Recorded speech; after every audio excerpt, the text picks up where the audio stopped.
Les passionnés d'émissions de dating devraient être au rendez-vous ce lundi 8 août 2022, sur M6.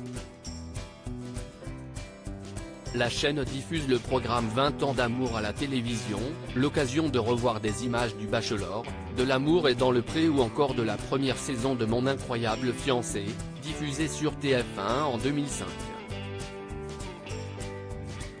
Pour l'occasion, 20 minutes a interrogé Adeline, qui se fait désormais appeler Angelina Toffoli, la jeune femme qui a été piégée. Et elle n'a une fois de plus pas caché sa déception concernant le comportement de Laurent Ournac à la suite de la diffusion. Dans Mon incroyable fiancé, Adeline devait faire croire à ses parents qu'elle allait se marier, dans l'espoir de remporter les 100 000 € en jeu.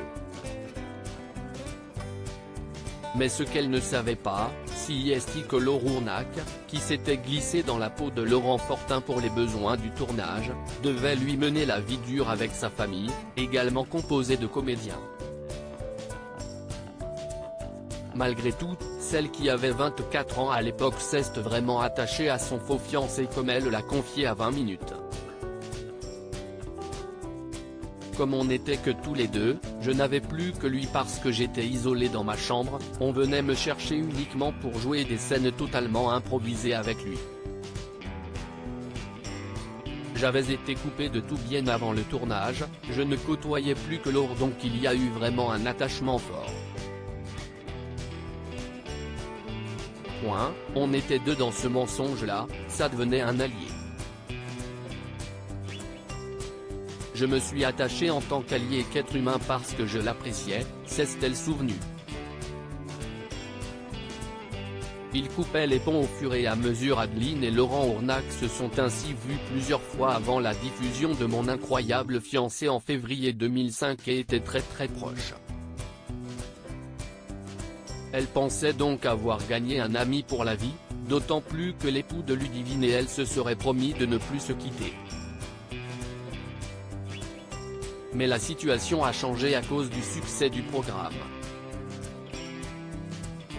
Le succès a été très grand, Laurent voyait qu'il pouvait continuer là-dedans, il a saisi des opportunités et il a compris qu'il fallait qu'il se sépare de moi dans sa trajectoire. Ça a été assez difficile pour moi parce que je n'ai pas compris pourquoi on ne pouvait plus être amis. Il y a du boulot pour tout le monde, ce n'est pas parce qu'il décide de faire des trucs avec TF1 qu'on ne peut plus être amis. C'est là où j'ai été très déçu, il coupait les ponts au fur et à mesure, il est resté injoignable et c'est resté comme ça. A-t-elle regretté? De son côté, Adeline a mis de côté son désir de continuer dans le monde de la comédie après que des projets ne se sont pas concrétisés.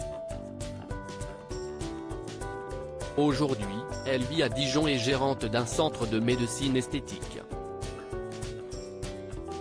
On fait du lifting non chirurgical, du raffermissement, de la réparation de cicatrices, a-t-elle précisé. Et elle ne l'a pas dit mais elle file le parfait amour avec Grégory Thiel, un ancien joueur de football passé par Beauvais, Boulogne, Dijon, Châteauroux et Jura Sud.